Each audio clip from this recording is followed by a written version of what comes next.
9 वर्षापासून या ठिकाणी संघर्ष चालू आहे। माझ्यासोबत आर्या। आर्या, तू आलीस तेव्हा इथं केवढी होतीस, काय तुला आठवतं काय? शाळेत जात नव्हती मी। आता तू कितवीला आहेस? आता मी 6वीला आहे।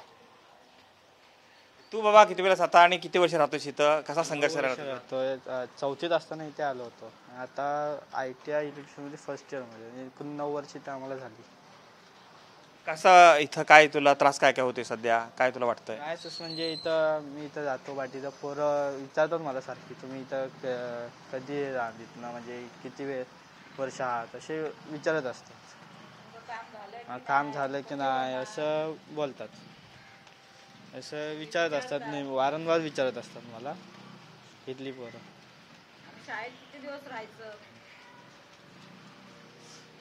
विद्यार्थी हे छोटे होते, काही मुलं या ठिकाणी राहायला आली तेव्हा शाळेत सुद्धा जात नव्हती, त्यांना आठवतही नाही आहे। मात्र आता मुलं मोठी होत चाललेली आहेत आणि जागा कमी पडायला लागलेली आहे।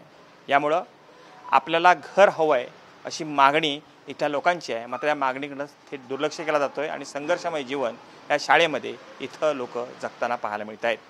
पुढे जर्नलिस्ट हरी नेगीसह कृष्णकांत साळगावकर, TVN मराठी, चिपळूण।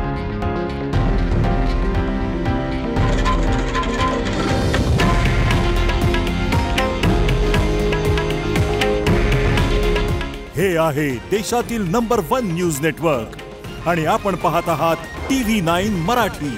काळजी तुमची, हित महाराष्ट्राचं।